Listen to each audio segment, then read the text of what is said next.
नमस्कार, knocking-news.com में आपका स्वागत है। मैं हूं गुरजेश वशिष्ठ। जब भारत के छात्रों को और भारत के नौजवानों को जंजीरों में जकड़कर हवाई जहाज में लाद कर भारत भेजा गया था भूखा प्यासा, तो सरकार के मुंह से एक शब्द नहीं निकला था।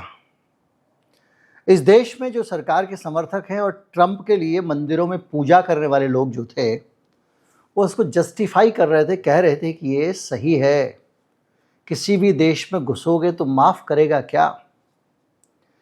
आप ये भूल जाते हो कि आज पड़ोस के घर में चोरी हुई है, कल आपका नंबर भी आ सकता है।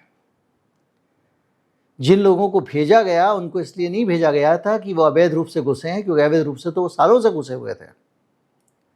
उनको इसलिए भेजा गया था क्योंकि भारत को और दुनिया के बहुत सारे देशों को ट्रंप को टारगेट करना था।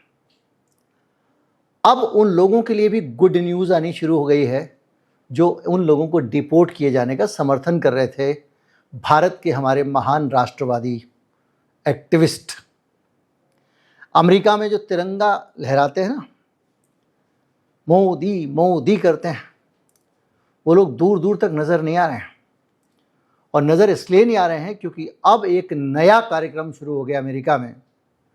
अभी तक तो जो लोग अवैध घुसपैठ और ये सब के नाम पे लोगों को निकाला गया, अब भारत के लोगों को, चीन के लोगों को और ईरान के लोगों को निकालने के नए नए बहाने अमेरिका ढूंढ रहा है।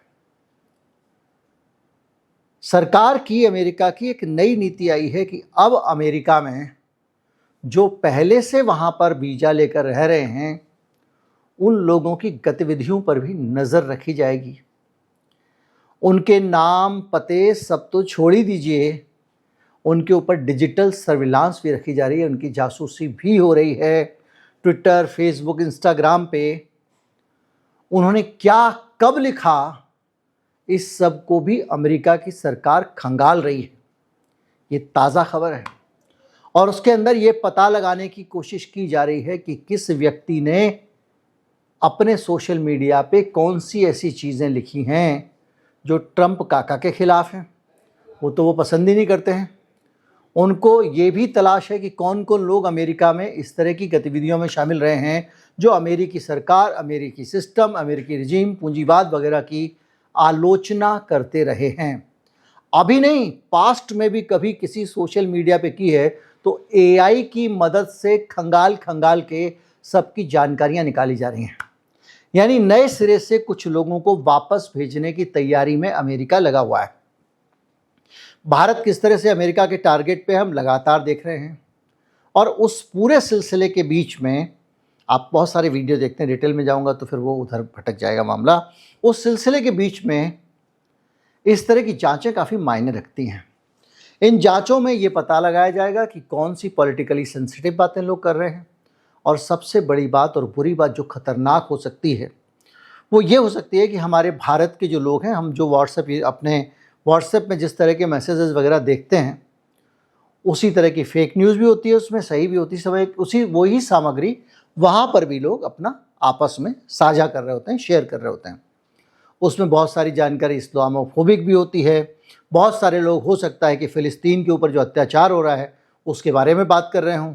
तो ये सारी की सारी जानकारियाँ ट्रंप प्रशासन को रास नहीं आ रही हैं। यहाँ तक अगर भारत के किसी छात्र ने जाके वहाँ पर कोई ट्रैफिक का रूल वायलेशन कर दिया, भले ही मामला सेटल हो चुका हो, बात खत्म हो गई हो, उसका भी रिकॉर्ड खंगाला जा रहा है। यहाँ तक कि भारत के स्टूडेंट्स अगर वहाँ पर जा रहे हैं पढ़ाई करने के लिए और पार्ट टाइम में कहीं कोई नौकरी करते हैं, इसकी भी इजाज़त नहीं है। नौकरी करने का नियम बना हुआ है, या तो आप अपने यूनिवर्सिटी के कैंपस में नौकरी कर लो, ट्रंप ने अभी काफ़ी सख्ती भी की है नियमों की, या तो आप कैंपस में नौकरी कर लो, या फिर आपको कहीं इंटर्नशिप के लिए भेजा जा रहा है यूनिवर्सिटी की तरफ से, वहाँ काम कर लोगे। आप अमेरिका में रह के पैसे नहीं कमाओगे, क्योंकि आप अमेरिका के लोगों के रोज़गार पे डाका डालते हो, अमेरिकन फर्स्ट।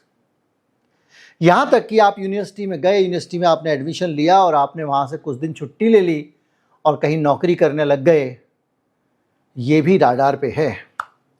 और ऐसा क्यों हो रहा है? क्योंकि भारत के छात्रों पे खास नज़र अमेरिका में रखी जाती है, इसलिए भारतीय बहुत ज़्यादा चिंतित भी हैं। उसकी वजह यह है कि भारतीय छात्रों की तादाद बहुत ज़्यादा है वहाँ पर, और वहाँ पर सबसे पहले नज़र उन्हीं पर ही जाती है।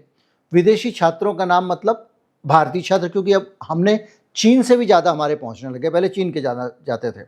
तो अब क्या है कि वो आसानी से दिखता है, विजिबिलिटी है, संख्या ज़्यादा है, और वो लोग ही सबसे ज़्यादा है, तो उनमें किसी के भी नियम तोड़ने पे गुंजाइश भी सबसे ज़्यादा है, प्रोबेबिलिटी का लॉ।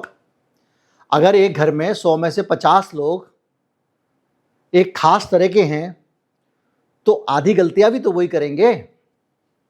भाई भारत में अगर 15% मुसलमान हैं, तो 15% सांप्रदायिक हरकतें भी वही करेंगे। तो जाहिर बात है कि इस तरह की चीज़ें जो हम देखते हैं, वो चीज़ें अपने आप में भारत के लोगों पे नज़र रखी जा रही है। डिजिटल फुटप्रिंट उनके चेक किए जा रहे हैं, जैसा मैंने बताया, सोशल मीडिया प्रोफाइल की स्कैनिंग हो रही है, और ये ढूंढा जा रहा है कि किसी का कुछ निकल आए तो उसको बाहर भेजा जाए। और इसके साथ साथ सबसे ज़्यादा अमेरिका की नज़र इस कानून में भारत, चीन और ईरान जैसे हाई रिस्क देशों पर है। इन देशों को बड़े जोखिम वाला देश अमेरिका मान के चल रहा है। अब सबसे ज़्यादा अगर हो गए आप, खूब सारे हो गए, तो रिपोर्ट भी आप ही बहुत ज़्यादा हो गए, तो खतरा भी सबसे ज़्यादा भारतीय लोगों के ऊपर है। और हमारे लोग जो है ना, वो थोड़ा सा सोशल मीडिया पे एक्टिव रहने वाले लोग हैं। भारत के लोग वोकल लोग हैं, करें कुछ भी ना। अभी आपने देखा होगा कुत्ते वाला मामला आया था, बड़ी संख्या में लोग जिनको कुछ नहीं पता है, वो भी उसमें दौड़ दौड़ के हिस्सा ले रहे थे। उनको भी अपने विचार रखने थे, अपने सोच रखनी थी, जानकारी रखनी थी। तो ये जो व्यवस्था है, ये अपने आप में भारत के लोगों को ज़्यादा वल्नरेबल बनाती है। और अगर इस तरह की चीज़ें होती हैं, तो इसका सबसे बड़ा खतरा हमारे ऊपर आने वाला है। भारत के मामले में अमेरिका में एक राय ये भी है कि जो भारत के स्टूडेंट्स हैं, ये स्टूडेंट वीज़ा के नाम पर कोशिश करते हैं कि अमेरिका में बस जाए। अमेरिका की नागरिकता मकसद होता है, ना कि वहाँ पर पढ़ना। और वो पढ़ने के बहाने वहाँ पर ग्रीन कार्ड, H1B वीज़ा वगैरह पाने की कोशिश करते हैं, और ये चाहते हैं कि वहीं पे घुस जाएं वो। क्योंकि आपको पता होगा, ट्रंप ने अभी ये भी सिस्टम ख़त्म कर दिया। पहले ये होता था, यूनिवर्सिटी पढ़ाई करने के बाद आपको कुछ समय मिलता था नौकरी ढूंढने के लिए, शायद 6 महीने का समय था। उतने समय में अगर आप जॉब ढूंढ लेंगे तो आपको वापस नहीं आना पड़ेगा। अब वीज़ा ख़त्म होते ही कोई रियायत नहीं है। अगर आप स्टूडेंट लाइफ के अंदर नौकरी पा लो तो पा लो। फ्रॉड मामलों में भी बहुत सारी हिंदुस्तान के केस में हिस्ट्री है। अतीत में कुछ फर्जी यूनिवर्सिटियाँ, जैसे YYU का केस आया था, उसमें सैकड़ों इंडियन स्टूडेंट फंसे थे, बाद में उनको डिपोर्ट कर दिया गया। ये अपने आप में एक ऐसी सिचुएशन है जो भारत के लिए एक स्कैरी सिचुएशन है, डरावनी स्थिति है। डरावनी इसलिए, आज मैं जिस शहर में रह रहा हूँ, अचानक मुझे पता चला कि नहीं भाई, आप यहाँ पे नहीं रह सकते, आप वापस जाइए अपने शहर में। अभी तुम भारत में अपने शहर में हैं, हम खुशी खुशी चले जाएंगे। लेकिन जब अमेरिका में आपका काम धंधा सब कुछ है, आपका घर मकान सब कुछ है, छोड़ के आना पड़े, बड़ा भारी पड़ता है। अभी दिक्कत ये हो रही है कि वहाँ पर सुरक्षा, अब दिक्कत हमारे लोगों के साथ ये भी है कि ये सोशल मीडिया पर ही नहीं लिखते हैं, बल्कि ये लोग दूसरे काम भी करते हैं जो भारी भरकम टाइप के हैं, और झंडा लेके निकल जाएंगे भारत का झंडा फहराने अमेरिका की धरती पे। मोदी मोदी करेंगे, और वहाँ पर ये देखो, ये हो जाएगा, इतना हो जाएगा, तो इनकी आबादी इतनी हो जाएगी, तो फला हो जाएगा, ये तो ऐसे होते हैं, ये तो वैसे होते हैं, इनको ये कर देना चाहिए, इनको मार देना चाहिए, ये फला ढिमका। सेंसिटिव मसलों पे झूठी खबरें, झूठे वीडियो जो यहाँ से वायरल जाते हैं, वो दनादन। तो ये जो लोग हैं, ये बहुत ज़्यादा वल्नरेबल हो गए हैं। और तो और अभी वहाँ पर जो यूनिवर्सिटीज़ पे जिस तरह का दबाव डाला ट्रंप ने, ख़ास तौर पे गाज़ा के मामले में, गाज़ा के लोग मर रहे हैं तो मरे, तुम कुछ नहीं बोलोगे। और जहाँ स्टूडेंट वगैरह बोले तो ट्रंप ने उनको जो है वो एंटीसेमिटिक घोषित करना शुरू कर दिया, यानी तुम यहूदियों के विरोधी हो। तो ये एक ऐसा अजीब सा नैरेटिव भी उस देश में गढ़ा जा रहा है, उस नैरेटिव में हम फंसते चले जा रहे हैं। एक सवाल आपके मन में नहीं आ रहा है? मेरे मन में बार बार आया कि भैया एक बात बताओ कि इतना ज़्यादा चाह क्यों रहे हो अमेरिका? भाई हमारा देश तो सबसे आगे निकल चुका है, विश्व गुरु हो चुका है, चौथी सबसे बड़ी इकोनॉमी है, तो हमारे यहाँ लोग नौकरी करना क्यों नहीं चाहते हैं? हमारे यहाँ तो काम भी है, आईटी सेक्टर है हमारे यहाँ। अमेरिका में भी तो आईटी सेक्टर में काम कर रहे हो आप। ये एक प्रश्न है जो सोचने वाला है। मेरे देश से अमीर लोग जो एचएनआई होते हैं, हाई नेटवर्क इंडिविजुअल, जो लोग अपने पास, इनके पास पैसा है, वो लोग भारत छोड़ के जा रहे हैं, नहीं रहना चाहते यहाँ पे। जिस आदमी के पास भी 4 पैसे हैं वो अपने बच्चों को कह रहा है विदेश में पढ़ा लूं। तो भारत का शिक्षा का स्तर गिर गया है क्या? ये मैं पूछ कह रहा हूं, ये तो आपको खुद भी पता होना चाहिए। और उत्तर लिखिए कमेंट में लिख के कि भारत की यूनिवर्सिटीज का हाल क्या है। जब आप सीबीएसई की किताब से आवर्त सारणी हटा दोगे तो भैया आपको कौन नौकरी देगा दुनिया में? दुनिया के सारे विज्ञान को तो पश्चिमी विज्ञान कह के आप खारिज कर दोगे और एक ऐसा विज्ञान निकाल लाओगे जो किसी जमाने में सही था, उसके बाद में उस पर 100 चीजें हो चुकी हैं और दुनिया उससे बहुत आगे बढ़ गई है। आप उसी विज्ञान और समझ को लेके चलाते रहोगे। आप कहोगे भाई गोबर जो है उससे कैंसर ठीक हो जाता है, रेडिएशन रुक जाता है। आप कहोगे गाय जो है मुंह से ऑक्सीजन निकालती है सांस लेने के बाद में। आप कहोगे कि भैया वो मोर जो है वो आंसू से गर्भवती होता है, होती है मोरनी। तो ये सब चीजें जो हैं आपकी, क्या ये हमको इस लायक बना रही हैं कि हमारे यहाँ के लोग जो है वो नौकरियां कर सकें? और अगर ऐसा नहीं है तो एस जयशंकर अपने बेटे को, डोवाल साहब अपने बेटे को, सारे मंत्री, वो निशिकांत दुबे का बच्चा भी अभी पिछले दिनों ग्रेजुएशन हुए तो वो फोटो वोटो डाल रहे थे अपनी पत्नी के साथ में, बच्चे के साथ में, कि देखो मेरा बेटा फलां जगह से ग्रेजुएट हो गया। सारे बच्चों को विदेश पढ़ने भेज रहे हैं। ये पहले पाकिस्तान का हाल होता था, भारत का नहीं था ये। सारे लोग वहीं रहते हैं भाई, वहीं पे बच्चों को पढ़ा रहे हैं, सब कुछ कर रहे हैं। तो हम अफ्रीका से भी बुरा हाल हो गया हमारा। तो आप जिस दुनिया के जिस देश में चले जाओ, छोटे छोटे क्रीमिया में, यूक्रेन में जा रहे थे लोग, बेलारूस में जा रहे हैं, पोलैंड में जा रहे हैं, रशिया में तो जा ही रहे हैं।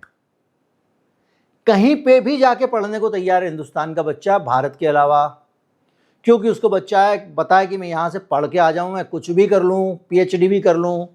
आईआईटी वालों को भी नौकरियों के लाले पड़ने शुरू हो गए, अब आपने पढ़ लिया होगा। तो असल दिक्कत कहाँ है? हम वहाँ जाके रहे हैं, हमको वहाँ जाना पड़ता है और वहाँ जाते हैं, वहाँ जाके भी हम लोग जो अपने यहाँ के जो एजेंडे हैं उनको चलाने से बाज नहीं आते हैं। आपको अपना देश रहने लायक भी नहीं लग रहा है, लेकिन जो व्हाट्सएप यूनिवर्सिटी में आपके अंगूठे जो हैं वो कुछ और कहानी कह रहे हैं और उन अंगूठों में नफरत की कहानियाँ है, दूसरी कहानियाँ है। तो उसकी वजह से ये हो गया कि तलवार आपके सिर पे लटक गई है। हजारों स्टूडेंट्स को वीज़ा कैंसिल करके डिपोर्ट किया गया है। कई लोगों को ये कह दिया गया है कि वीज़ा नहीं मिलेगा और कई लोगों को एंट्री रिस्ट्रिक्ट कर दी गई। यहाँ से वीज़ा लेके गए और आपको एयरपोर्ट से लौटा दिया गया। तो ये सारी की सारी सिचुएशन, ये सारी की सारी स्थिति हमारे सामने इसलिए आई है क्योंकि हमने अपने देश को पॉलिटिकल इन्फ्लुएंस, और हमारे देश में हमारी सरकारों को ये लगने लग गया कि हम व्हाट्सएप पे, सोशल मीडिया में और मीडिया पे, जो हिंदुस्तान का जो मेन स्ट्रीम मीडिया है, कोई गोदी कहे कुछ भी कहे, उस पे अपनी बढ़िया सी इमेज बना लेंगे और उसी भरमा के हम वोट ले लेंगे और 5 साल जो चाहेंगे करेंगे। तो ना तो वो शिक्षा पे ध्यान दे रहे हैं, ना स्वास्थ्य पे दे रहे हैं। मैं आपको बता चुका हूँ कि दुनिया भर में शिक्षा का बजट हमारे कैसे नीचे है। चिरकुट देश ज़्यादा पैसा खर्च कर रहे हैं, वो सब हम लोग बात कर चुके हैं। तो कुल मिला के हम यहाँ लोगों को पढ़ा नहीं पा रहे हैं। बच्चों को जो पढ़ने के लिए बाहर जा रहे हैं वो भी हमारी राजनीति के कारण अब ये हो गया है कि स्क्रूटनी में आ रहे हैं। हमारे लोगों को वीज़ा की दिक्कतें हो गई हैं और सबसे ज़्यादा जो लोग ये कहते थे कि गए क्यों थे अमेरिका, अब अवैध रूप से जाओगे तो कौन देश अलाउ करेगा। अब ये वैध रूप से गए हुए हैं, ये निशाने पे आ रहे हैं। तो ये तो धीरे धीरे जो देख रहे हैं हम रूप अमेरिका का, वो अब ऐसा लग रहा है कि वो एक नहीं तो दूसरा, दूसरा नहीं तो तीसरा बहाना ढूंढ के भारत को टारगेट करने में लगा रहेगा। अब ये कैसे मैनेज होगा भगवान ही जानते हैं। बहरहाल जो भी हो रहा है आप देख रहे हैं, और जो कुछ हमको दिख रहा है वो हम समय समय पे आपको बताते रहते हैं। नमस्कार, जय हिंद।